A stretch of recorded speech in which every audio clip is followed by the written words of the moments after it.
Buenas noches, muchísimas gracias. Estoy absolutamente desolado. Hoy es un día más de los que figurarán en la historia de la humanidad como absolutamente contrarios a lo que preferimos los seres humanos. Y contrario al gesto de este ayuntamiento en el día de hoy y contrario a lo que consideramos que es parte indiscutible de nuestra identidad como seres humanos.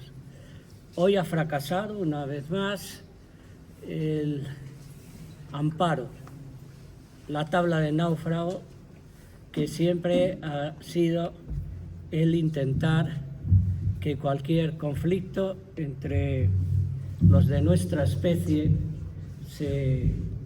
se salde con la proposición, que no deja de ser precisamente la guía, brújula y manera que algunos hemos adoptado para transitar a lo largo de nuestra vida en este momento tan especial de nuestra civilización, de nuestra cultura y de nuestra especie.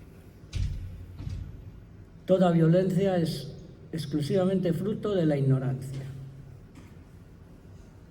Quien ha leído 1000 libros no hace una guerra. Así de claro. Quien ha sido capaz de vincularse a lo que el paisaje vivo nos está proponiendo, por cierto, es la biblioteca de todas las bibliotecas, ahí afuera, donde nacen las aguas, donde crecen los árboles, donde medra el trigo o los sudores de nuestros antecesores regaron los surcos con la misma capacidad fertilizadora que el agua misma. Cuando todo eso es aceptado como lenguaje, como forma de conocimiento, no se hacen guerras, no se procede con violencia. Y lo que pretendemos, desde esta relativamente nueva en la historia de las ideas y de los compromisos humanos, lo que podemos denominar en un sentido muy amplio, defensa del entorno, protección de la naturaleza, conservación de los espacios naturales y sobre todo solidaridad con los futuros, puede ser perfectamente definido como todo lo contrario. Es un hacer la paz. Son declaraciones de paz. Hoy aquí en Estella ha comenzado una forma un poco más intensa, más rotunda, más comprometida, más directa y yo creo que más inclusiva. Lo mejor que hoy tenéis entre manos es que, teniendo pues, las consabidas modalidades o tonalidades políticas que se quiere y tal, pero también se ha propuesto desde este ayuntamiento una solemne declaración de paz con lo más importante que tenemos. Vamos a defender lo más importante con la mejor estrategia que la mente y la sensibilidad humana ha puesto a disposición de eso que se puede definir perfectamente como la continuidad de lo esencial, la continuidad de la vida. Pero tenemos que ponernos en una situación en que, de la mejor manera que yo sea capaz de hacer, pues hablar de dónde venimos, por qué hay que declararle una paz, ni más ni menos que al aire, a ese aire que todos llevamos dentro y que nos acaricia absolutamente por todas partes sin parar un solo segundo a lo largo de toda nuestra vida por fuera. Fíjense ustedes. Y sin embargo, ignorado, despreciado, acuchillado, ahorcado con sogas de humo constantemente, y no hay nada más importante para nosotros mismos que esa transparencia que alcanza nuestros pulmones para permitirnos estar vivos. El tropiezo no puede ser más mayúsculo. La incoherencia irreflexiva, ignorante, de agredir a lo esencial, supone una triple catástrofe. Es un tropiezo emocional, anímico, es un tropiezo de los ideales básicos del humanismo de todos los tiempos, y no digamos del humanismo comprometido, del humanismo progresista, del humanismo conciliador. Pero ha tropezado la totalidad de la civilización, de la cultura y de la humanidad. Y ha tropezado porque en estos momentos no cabe la menor duda de que el clima se comporta con contradicciones flagrantes, ha empezado a no cumplir sus promesas, ha empezado a vaciar los acuíferos subterráneos, las piedras manantías, los chortales, los veneros, las fuentes, las alfaguaras.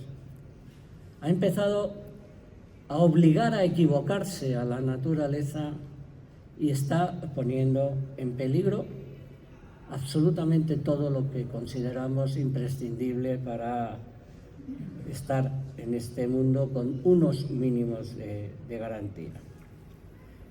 Hemos tropezado y no cabe la menor duda de que vamos a caer.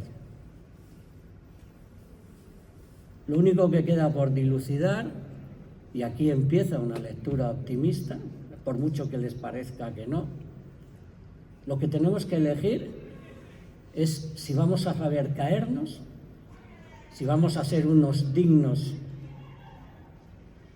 tumbados por nosotros mismos, si vamos a elegir una caída que nos cueste una costilla rota o un moratón en el trasero, o si vamos a rompernos la crisma. Esa es la elección que tenemos ante nosotros y entre manos. Y estamos aquí hoy, entre otras cosas, para no rompernos la crisma,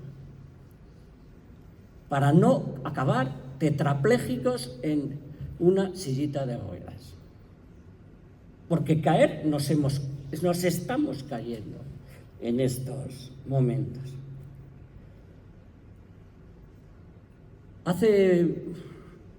Lo digo para que se sitúen, les voy a leer un texto brevísimo. Como estuve aquí hace 3 o 4 años con un programa de Radio Nacional y alguno me lo ha recordado ya, pues uno de mis compañeros de los programas de radio es uno de los grandes hombres del tiempo de este país, uno de esos sabios que nos han aportado una enorme cantidad de información absolutamente veraz, por contrastada con el método científico, sobre lo que está sucediendo con el gran árbitro de la vida, con el clima. Estoy hablando de José Miguel Viñas. Veréis, él ha preparado un libro sobre cómo vemos distintas personas el panorama en un futuro cercano. Y nos pedía unas cuantas líneas, que yo se las voy a leer a ustedes. Dentro de unos meses podrán hacerse con ese libro, donde hay otras docenas y docenas de opiniones de otras personas más o menos vinculadas con el medio ambiente. Y yo resumí así mi estado de opinión y de emoción paralelamente. Ahora mismo considero que poco o nada tiene menos futuro que el futuro mismo. Como somos la única especie que puede imaginar lo que sucederá, con esa frase intento explicar qué será de nosotros, los humanos, que será a nosotros, los humanos, a quienes más afecte la falta de afecto hacia lo que respiramos y nos hace posibles. Herida como está la transparencia y sobre todo desactivada la capacidad de anticiparse al desastre, creo que dentro de 30 años esta civilización habrá retrocedido varios siglos en lo que a progreso convencional se refiere. No es lo peor. habrá ardido la mitad de los bosques. Quedará menos del 30% de la multiplicidad de lo viviente. Será casi imposible alimentar a los supervivientes. Solo me consuela que no veré desaparecer los casi 30.000 árboles que habré plantado para entonces, entre otras cosas porque yo también ya seré cenizas dentro de 30 años. Con todo, también tengo un sueño, el no rompernos la crisma. Como un reducido porcentaje de la humanidad sabe no ensuciarlo todo, como unos pocos preferimos considerarnos criaturas del mismo clima, como podemos cultivar, viajar, construir sin un polémico gasto de energía muy por encima de lo necesario, en fin, como al fin se comprendió que nada resulta más importante que respirar, los gobiernos decidieron imitar a esos pocos gobernados que seguían respirando transparencia y enviaron todos los humos a la cárcel a tiempo. Eso es lo que tenemos que hacer. En el último instante, mirar a quien lo sabe hacer, a quien ha demostrado que se puede hacer, a los 1000 ejemplos contundentes, prácticos, directos, absolutamente demostrables de que se puede vivir de otra forma, de que podemos caer de culo, que es la mejor forma de caerse, se ha dicho de paso. Alguien sabe caerse cuando es capaz de caer justo por sus posaderas. Hasta están inventadas para eso. Y para que nuestro tropiezo no nos rompa la crisma, pues hay que empezar por lo que siempre se ha dicho. Sabemos de qué estamos hablando. Es bastante aparentemente simplón, pero ¿cuántas veces lo evidente es lo menos conocido? ¿Cuántas veces lo esencial es lo menos respetado? ¿Cuántas veces lo que necesitamos es lo más maltratado? Para empezar, hay que ser capaces de entender algo que yo esta mañana lo he dicho en el salón de plenos. Estamos metidos en la tarea más difícil. ¿Sí? Nunca en la historia de nuestra especie lo que teníamos que vencer era tan poderoso. Porque en el fondo se trata de una suerte de movimiento de liberación. Y fíjense ustedes la complejidad. A lo primero que hay que liberar es a cada uno de nosotros de cada uno de nosotros mismos. Y nada hay más difícil. Tenemos que liberarnos de la codicia, la comodidad, la velocidad, el azaganamiento, el apresuramiento, la estulticia, incluso del más elemental egocentrismo, incluso de todo lo que todo eso conlleva al mismo tiempo. Tenemos que ser capaces de la misma forma que por la tragedia universal que hemos vivido, por unos momentos se tuvo que apostar a lo que, por desgracia, no ha sido ejemplar, cuando parecía que iba a serlo. Cuando llegó la pandemia parece que había una clara inclinación de revolver la mirada y focalizarla para enfrentarnos a una enfermedad, por cierto, muy localizada. La diferencia es que la enfermedad de la atmósfera es la enfermedad de la totalidad de lo viviente. Porque nada vive en este planeta sin los hálitos. Nadie vive sin inspirar. Nadie vive sin devolverle al aire una parte de su propia composición. Si una enfermedad de una sola especie nos ha puesto como nos han puesto, aunque sea la especie, la arrogante especie de esa suerte de estrellato autoconcedido para nosotros mismos, y si eso también fracasó en gran medida, uno no entiende cómo no se han unificado todas las fuerzas productivas, creativas, políticas, sociales y económicas para luchar contra la pandemia. Incluso lo comentaba con Miguel, a mí me parece un absoluto insulto a todos nosotros que no hubiera un gobierno de concentración nacional para enfrentarnos a algo que estaba matando a nuestros padres, a nuestros abuelos, estaba liquidando montones de esperanzas y de vivacidades extraordinariamente valiosas, ¿no?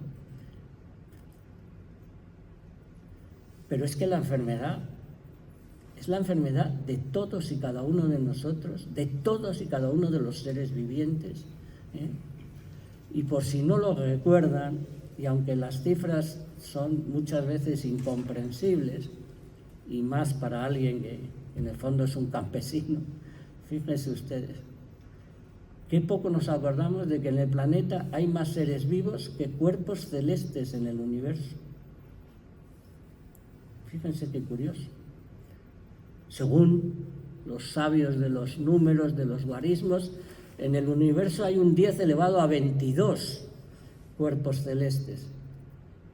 En la vida hay un 10 elevado a 33 individuos vivos. La mayoría invisibles. El 99% no los vemos, pero vivimos gracias a ellos. Entre otras cosas, fabrican aire, y fabrican fertilidad, y fabrican crecimiento, y fabrican el queso y el vino. Y están ahí. Pues todos están amenazados, absolutamente todos están amenazados. Para empezar a irnos girando para que nuestra caída sea lo más leve, será menester, como decía Tierno Galván, el gran profesor que acabó siendo alcalde de la ciudad de Madrid, será menester que sepamos qué es el clima. ¿Cómo? ¿Que no sabemos lo que es el clima? Pues fíjense ustedes, hay cientos, miles de libros. Es el tema más compartido por los seres humanos.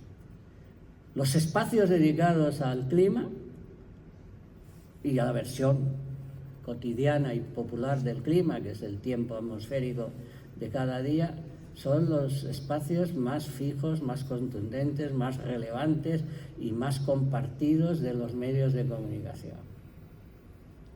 Las mujeres y hombres del tiempo literalmente pasan a ser famosos en 4 días. Algunos de ellos han creado esas figuras de seres de referencia para el público en general que todos tenemos en la cabeza.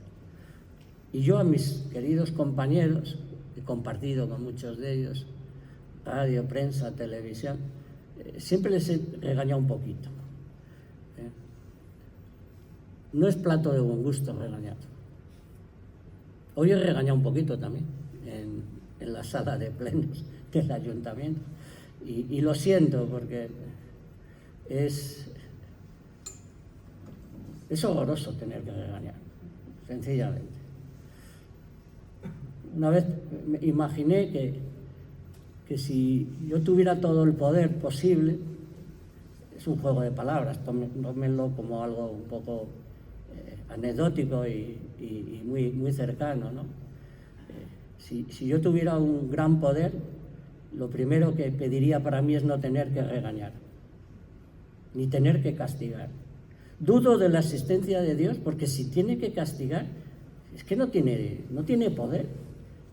Si es que no hay nada mejor que no tener que regañar, que no tener que castigar, que no tener que enmendarle la plana a nada ni a nadie, ¿no? Y yo regaño a los compañeros y compañeras, hombres y mujeres del tiempo, pues todavía no dais Todavía no dais con lo que significa una relación clara, una comprensión contundente de lo que es el clima. Sí, isobaras, gradientes, hipopascales, las tormentas, el anticiclón, maldito anticiclón de las Azores, por cierto. Pero no le decís a la gente lo que es el clima. El clima es la vida de la vida. Cuidado que es importante la vida. Cuidado que todos tenemos como prioridad. Cuidado que todos nos mentimos mucho a nosotros mismos. Porque si nos preguntan qué es lo que preferimos, todos preferimos la vida. Todos preferimos la vida a cualquiera de las enfermedades, de las moribundias exacerbadas, y resulta que somos unos extraordinarios aliados de la muerte, porque, y enlazo con la primera frase que he dicho, porque esta civilización está en guerra. Está en guerra contra la vida en su conjunto, porque se destruye a cada instante una ingente cantidad de vida. Soy un arboladicto, vivo en el bosque, planto árboles y considero precisamente que entre las formas de no rompernos la crisma destaca con mucho el que volvamos a ser amigos de los árboles. ¿Cómo se puede calificar que hoy hay 20 millones menos de árboles en el mundo que ayer? Y ayer cayeron otros 20 millones de árboles. Y antes de ayer otros 20 millones de árboles. Y así todos los días de todos los años desde hace más de 40 años. Eso es una guerra. Una guerra, fíjense ustedes, ni más ni menos contra lo que sostiene a este planeta en su conjunto. Alguien es capaz, bueno, algunos superdotados de la apnea y demás, pues pueden estar 5 minutos sin respirar, ¿no? Pero ninguno de los presentes creo que viviría mucho más de 3 minutos sin respirar, ¿no? ¿Qué respiramos? El alma verde de los árboles, de otras muchas especies botánicas, fundamentalmente de unas minúsculas algas unicelulares de los océanos, pero también tienen un alma verde y la lanzan al aire para que nosotros seamos posibles, para que nosotros estemos vivos. Por eso el clima es la vida de las vidas.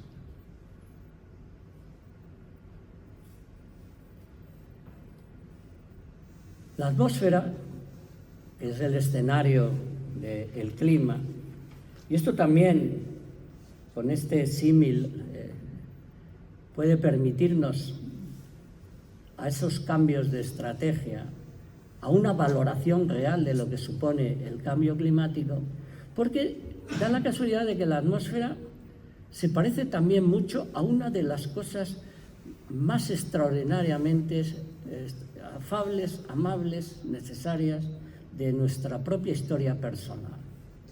Nadie ha estado mejor en ningún sitio que en el útero de su madre. De hecho, hay una nostalgia, una parte de que los trastornos son cuando se pierde el calor, el amparo, el alimento, la seguridad de estar siendo gestado. Parte de la inmensa belleza de algo que se forma, con la sabiduría de la historia de la vida, con cosas que no hemos inventado, que no la ha inventado ninguna inteligencia y mucho menos ninguna tecnología. Nada mejor que ser feto. Bueno, pues la atmósfera es la placenta, es la matriz del planeta entero, de la totalidad de sus criaturas, porque funciona exactamente igual que el útero materno. Alimenta y protege.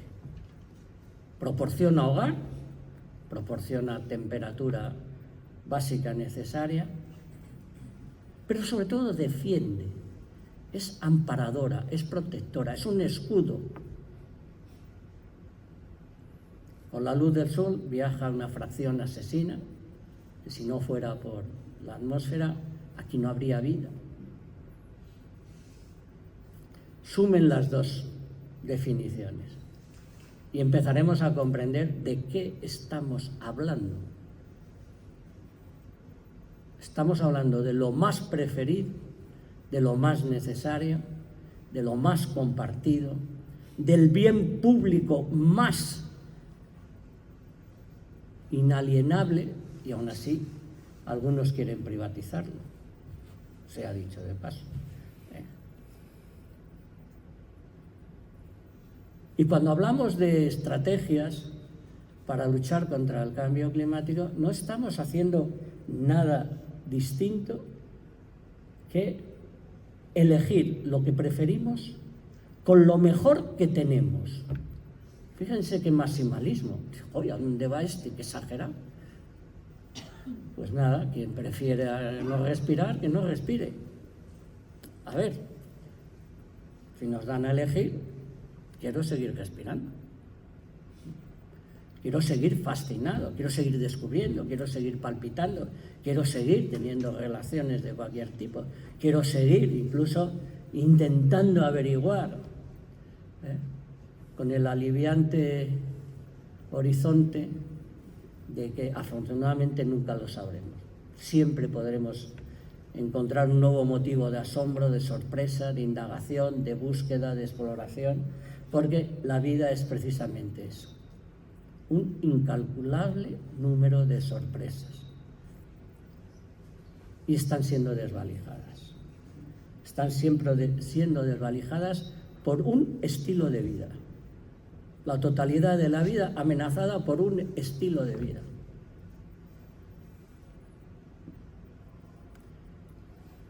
¿Saben por qué el presidente Bush de los Estados Unidos no quiso firmar el protocolo del Tratado de Conservación de la Biodiversidad Mundial?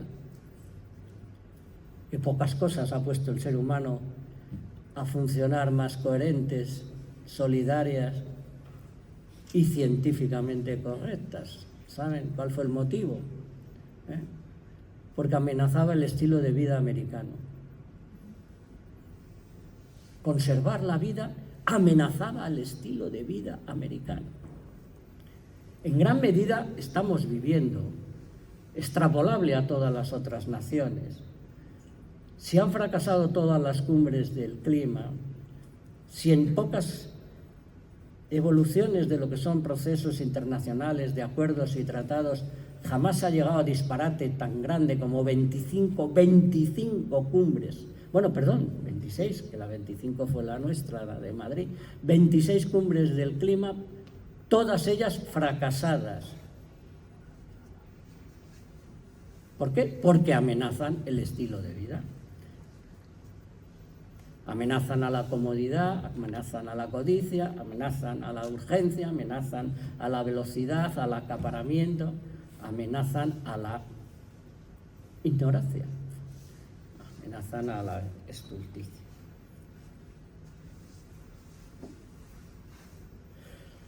Pues se trata de preferir la vida de la vida, se trata de preferir la matriarcal, amparadora, protectora condición de la atmósfera a todo su contrario, al romperse la crisis. Hay cosas que conviene sumar a esta consideración. Porque algunos dirán, hombre, pues no parece, ¿no?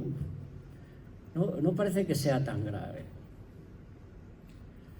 Pues solo se inhibe el que no está en contacto con los testimonios más estruendosamente dolorosos de esta situación. Si prefieren, les diré que el estar en medio de la naturaleza desde hace 50 años, que es una de las formas de la dicha y el gozo, de la serenidad y del conocimiento, del entusiasmo ético y estético. Todo eso pasa en contacto con la naturaleza, pero también sucede todo lo contrario. Yo escucho el alarido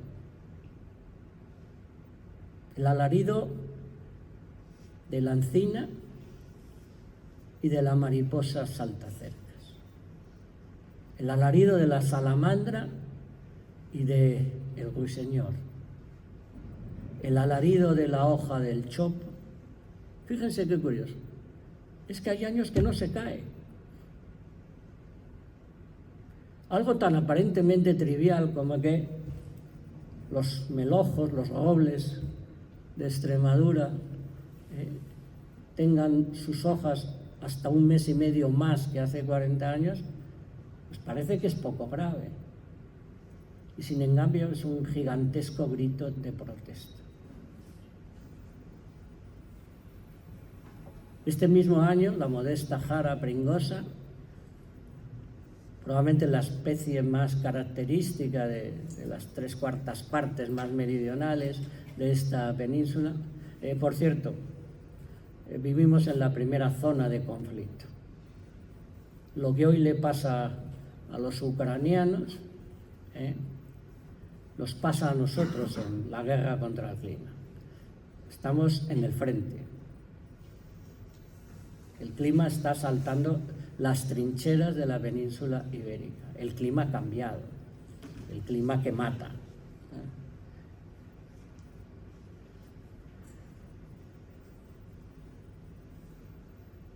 El 29 de octubre de este año, yo paseaba por mi bosque. De pronto vi que una de las encinas tenía una orla verde brillante, verde claro, casi esmeralda.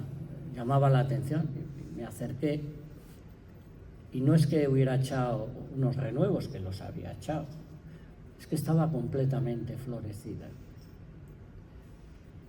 Las encinas, nuestro árbol emblemático, el árbol que tiene una mayor cuantía de pies, tenemos casi 800 millones de encinas en la península ibérica, había florecido a finales de octubre.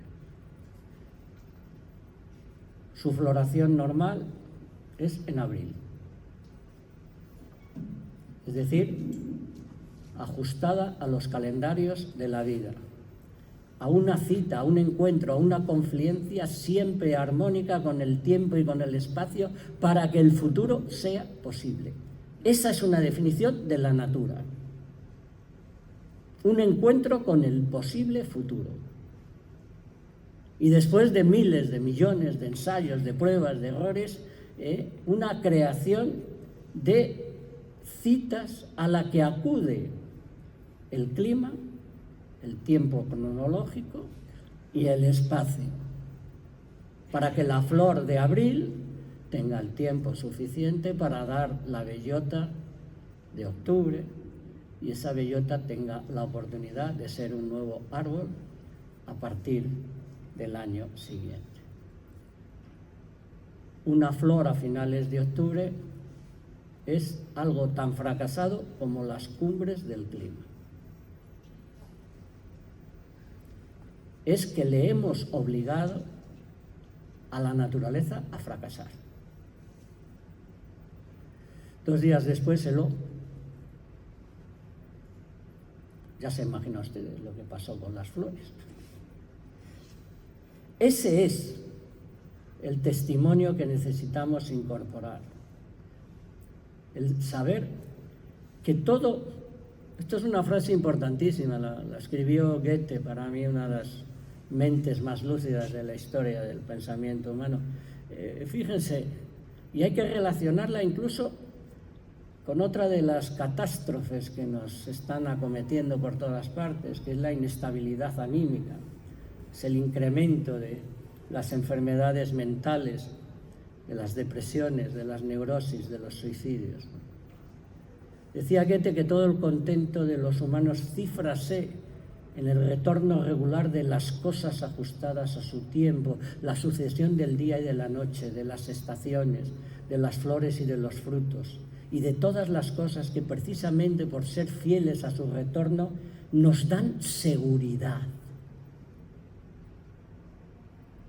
Seguridad y estabilidad. Otra vez la placenta, la matriz. Nosotros también vivimos dentro de lo que en términos técnicos se podría llamar fenología. Nosotros vivimos dentro de acontecimientos en que la naturaleza acude puntual a sus citas para que lo consecutivo sea posible, simplemente posible, ¿no? Ese es el alarido que escuchamos los que estamos en contacto con lo que crece, con lo que nos permite crecer, con lo que nos permite respirar. Y no lo olviden. Es un dato que a mí me apasiona, por un lado, porque tiene una cifra, uno de esos guarismos completamente incomprensibles. Pero bueno, el que viva 80 años habrá respirado 600 millones de veces. 600 millones de veces. Esa es nuestra relación con el clima, con la atmósfera, con el alma verde de los árboles y con la infinita creatividad masiva de la natura, de sus procesos, de sus ciclos y de sus realidades.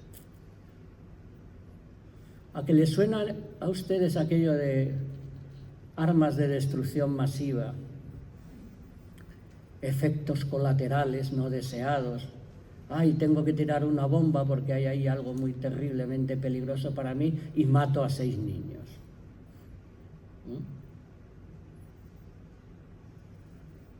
No solo es esto que a los que somos pacíficos y pacifistas, abro un paréntesis, a que pacifistas somos todos, pero somos todos pacíficos. Pacifistas no querer una guerra. Ser pacíficos es no querer ninguna forma de violencia. Y da la casualidad que somos muy violentos. Prácticamente todo lo que hacemos tiene un perfil de violencia y hay que pacificarnos. La declaración de paz de este compromiso de Estella para mejorar sus relaciones, para hacerlas más pacíficas, más coherentes, incluso más solidarias y ojo, tal y como está la situación, incluso más prácticas, porque siempre habrá alguno que digan, pero eso ¿cuánto dinero va a dar? ¿Eso qué utilidades nos proporciona? Bueno, también, tal y como está la situación, ahora mismo declararle la paz al clima es lo más práctico que podemos hacer. No solo lo más bello, lo más hermoso, lo más solidario, lo más saludable, es también lo más práctico.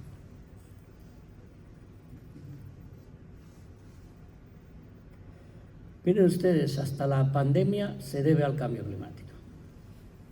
Fíjense si es práctico y saludable luchar contra el cambio climático. Lo han puesto de manifiesto muchos científicos en bastantes informes y demás, ¿no? Los quirópteros, los murciélagos, que han sido los primeros huéspedes del virus, habían sufrido una espectacular situación demográfica, un incremento poblacional extraordinario precisamente por causa del cambio climático. Y estaban siendo estudiados también por esa realidad, ¿no? Pero tampoco me voy a extender ya más, ¿no? Si algo que nos ha puesto cabeza abajo a todos tiene también una vinculación con el cambio climático, pues simplemente piensen en la sequía que estamos padeciendo. Simplemente eso. Basta el haber abierto la mirada a los últimos 40, 50 años como mucho para ser conscientes, ¿no?, de la merma de esa tierna seguridad protectora que siempre nos había proporcionado la naturaleza. En consecuencia, se trata de una aplicación de la más elemental sensatez. Hay que ser suficientemente cuidadosos para que lo que más nos cuida, que son la suma de todos esos procesos que solo son posibles con un clima regularizado por su constancia, por su redundancia, por su fidelidad, tenemos que ser capaces de esta declaración de paz, que lo es tanto hacia lo demás como hacia los demás. Así de claro y así de fácil de entender.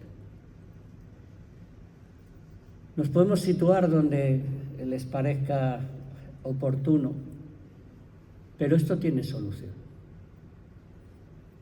Ya han escuchado en ese parrafito para el libro de Miguel Ángel Viñas que justo en el último minuto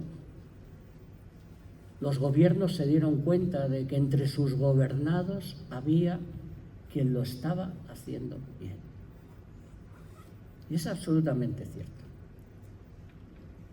Tenemos solución absolutamente para todo. Para todo. Pero ¿saben ustedes cuál es la primera, más urgente, más fácil? Mañana mismo podría, se lo he comentado esta mañana a todo el cuerpo municipal, a todos los concejales, al alcalde. Mañana mismo podríamos estar, mañana, o a partir del momento en que salgamos de esta sala, podríamos empezar a gastar un 30% menos de energía. ¿Cómo? ¿Es un milagro? ¿Es imposible? ¿Es inabarcable? ¿Este señor delira? No, es exactamente el porcentaje de energía que se gasta para nada, absolutamente nada más que contaminar y empeorar la salud de todos y cada uno de nosotros y del alma de este planeta. Porque ¿saben lo que enseña el clima y la natura? Que eso que llamamos alma no está dentro, está fuera.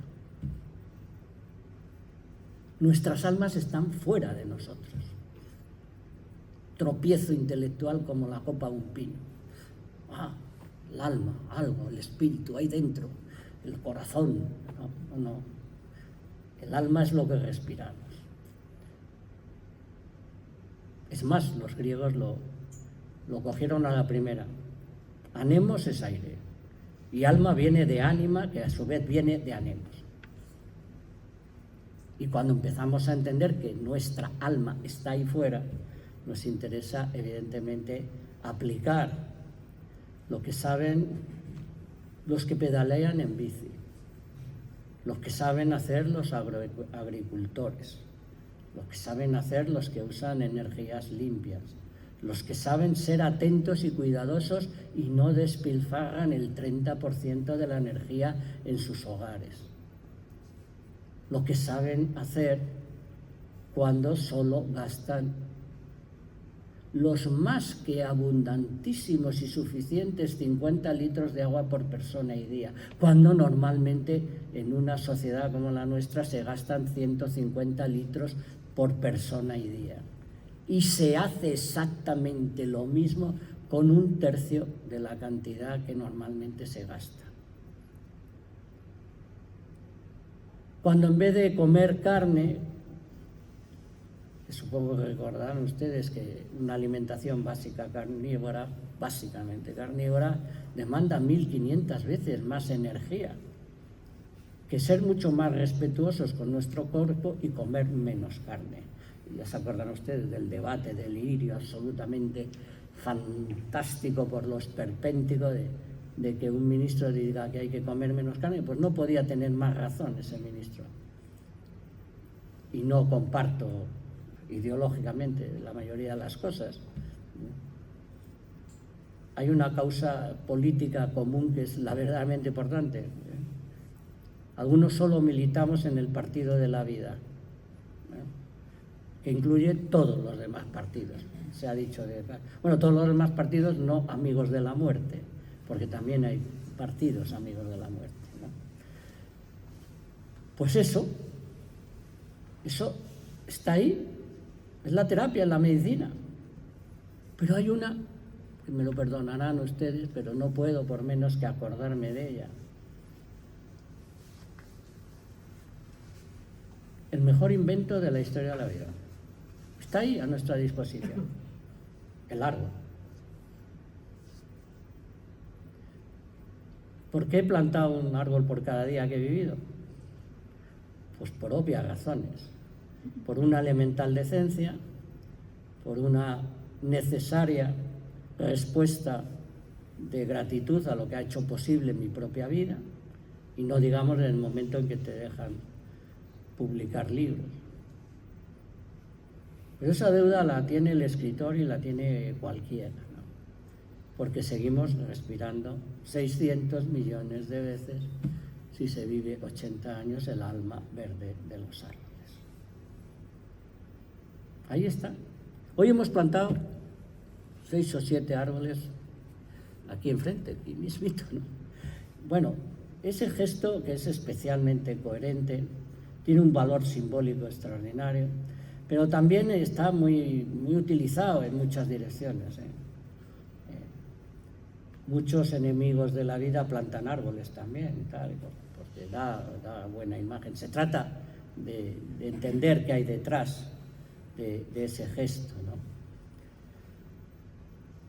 Si queremos enfrentarnos a esta catástrofe que amenaza con rompernos la crisma, pues tenemos hasta el punto de apoyo, donde agarrarnos, ¿eh? Porque a veces también se evita romperse la crisma si tienes algo a lo que agarrarte.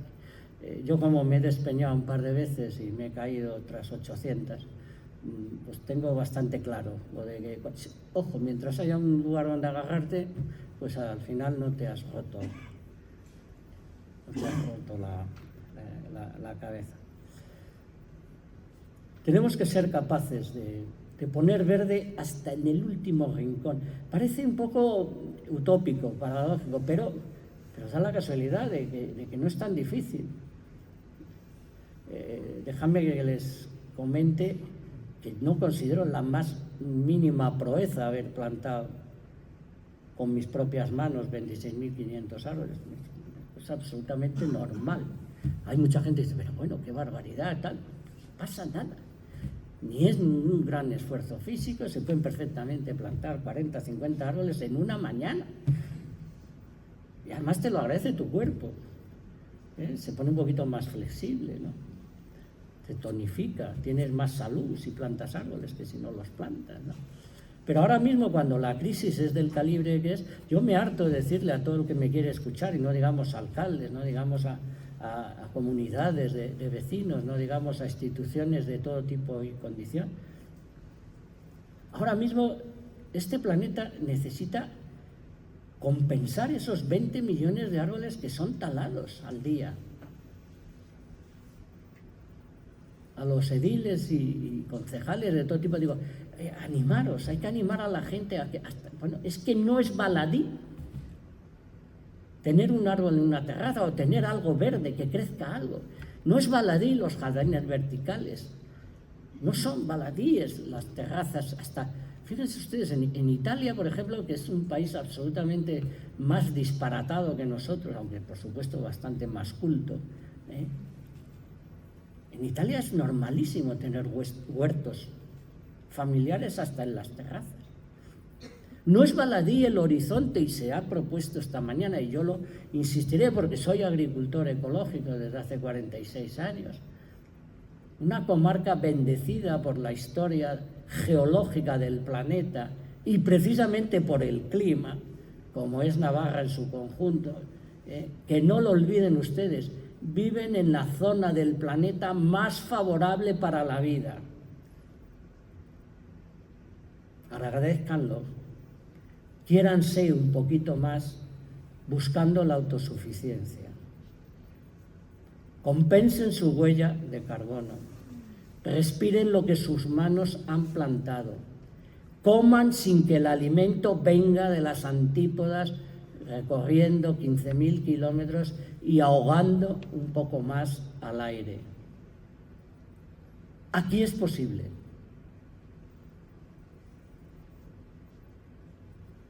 Sean compasivos.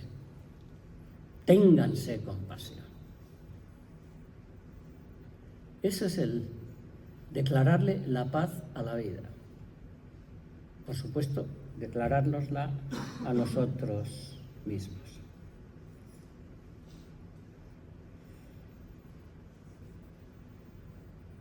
Me gusta recordar las dos frases más alejadas entre sí de la historia del pensamiento humano. La más pesimista y la más optimista. La más pesimista es de Susan Sontag, y aunque no tiene que ver con el clima, es perfectamente aplicable al clima. Nada ha escrito una mente humana o la mano guiada por una mente humana que aquello de que hace ya mucho tiempo que es demasiado tarde. Algunos analistas, científicos de primer rango, la aplican a nuestro tropezón. Es decir, diagnostican que nos vamos a romper la crisma.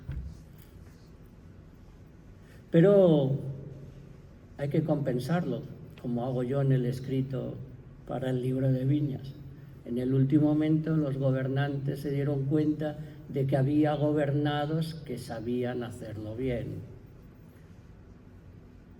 Y ahí viene la frase más optimista que se ha escrito nunca y que me la ha recordado Miquel en la comida, porque seguramente os la he dicho alguna otra vez en público, pero la adoro porque aspiro a que sea mi final también, ¿no?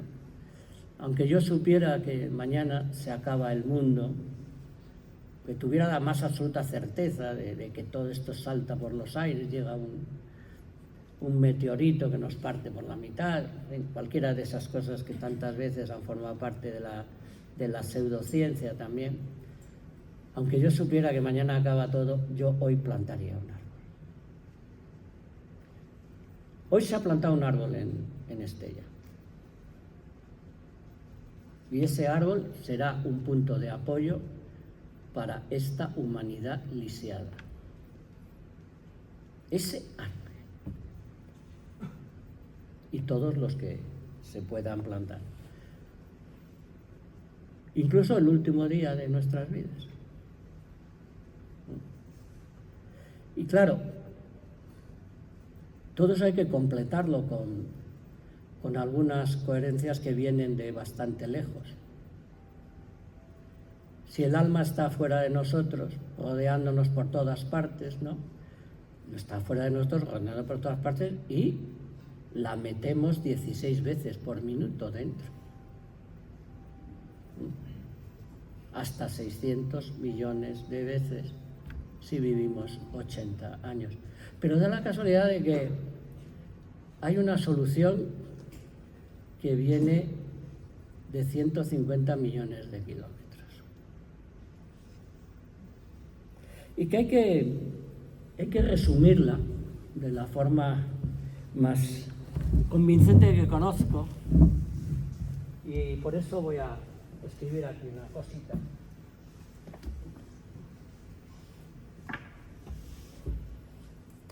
Bueno, estoy hablando de la energía solar. Es la única opulencia de este planeta. No sé si saben ustedes que nos alcanza en 15.000 veces más cuantía de lo estrictamente necesario para la totalidad de la vida y la totalidad de los procesos productivos de la civilización, en esa cuantía nos llega la energía solar. ¿Alguien se ha hecho la idea de lo que es 15.000 veces más de algo? ¿No? De lo necesario. ¿No? Pues aplíquenselo al sueldo. Imagínense que ganan 15.000 veces más, todos los meses o todos los días. Pues así se comporta el Sol con nosotros.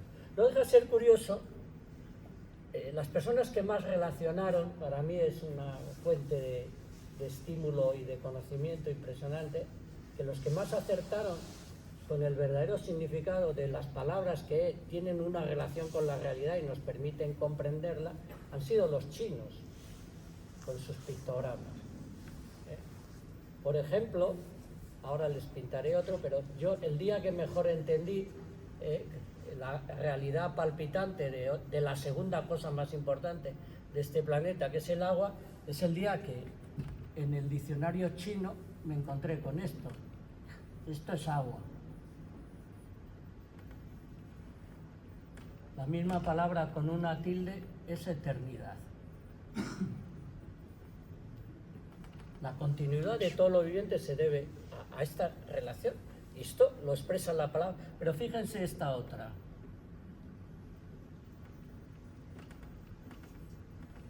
Sol.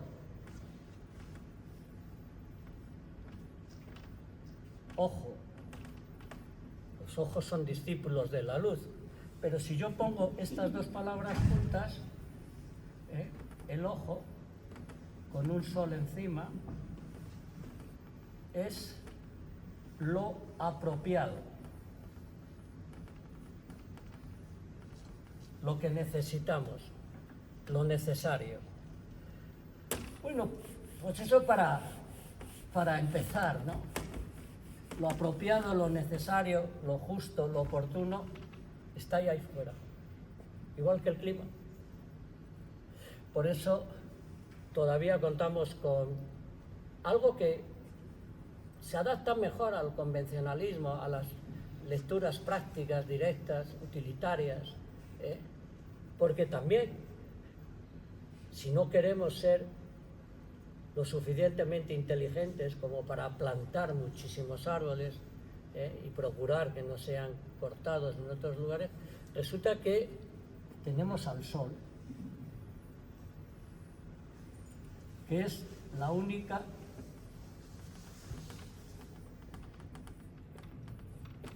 solución solvente y solidaria. 4 soles y son gratis. A ver si nos enteramos de dónde vivimos. Somos criaturas solares, la vida es una criatura solar y ahí está, es la única riqueza verdaderamente rica de este planeta. Y si sumamos nuestra mirada sobre el Sol, estaremos haciendo lo oportuno. Muchas gracias y que la vida les atalante.